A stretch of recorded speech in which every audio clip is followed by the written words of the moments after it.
তো এখানে তুমি ইন্টিগ্রেশনে ভাগের ফর্মুলা অ্যাপ্লাই করতে পারতেছো না, এখানে জেড ধরারই ব্যাপার আছে আর কি। হ্যাঁ, ব্যাপার হলো তুমি কাকে জেড ধরবা। তোমার হাতে জেড ধরার জন্য তিনটে অপশন আছে। তুমি চাইলে এক্স কে জেড ধরতে পারো, তুমি চাইলে ওয়ান কে জেড ধরতে পারো, তুমি চাইলে ওয়ান মাইনাস এক্স স্কোয়ার কে জেড ধরতে পারো, তুমি চাইলে আরো একটা option root over one minus x square কেও জেড ধরতে পারো। সো এগুলো হচ্ছে তোমার মানে আমার মনে হয় যে শুরুর দিকে তোমার উচিত যে জেড ধরে ধরে এক্সপেরিমেন্ট করা।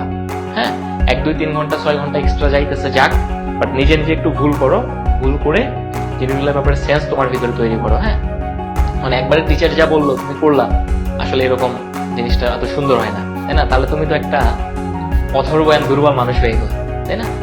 কারণ তুমি এটা দেখবা, এবং এটা কিন্তু রিয়েলিটি যে হচ্ছে পড়ালেখা করতেছে, পড়ালেখা শেষ, তারপর কিছু করতে পারতেছে না, কিছু করার জন্য যে উদ্যম বা এনার্জি দরকার সেটা তার মধ্যে নাই।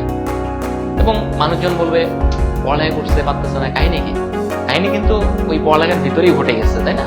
যে সবসময় টিচারের উপর ডিপেন্ডেন্সি, সবসময় মানে নিজস্ব চিন্তা করার মতো কোনো ব্যাপার নেই আর কি। এটা কিন্তু প্রবলেমেটিক আর কি। হ্যাঁ, সো চেষ্টা করবা, নিজে থেকে এটা চেষ্টা করা গুরুত্বপূর্ণ। ভুল হইলে হবে, হ্যাঁ, কারণ ভুল হবে এই চিন্তা করে ভয় পেয়ে বসে থাকার থেকে ভুল করাটা বেটার।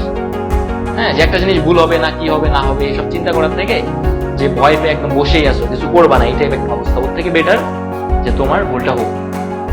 এই এতটুকু সাহস থাকতে হবে।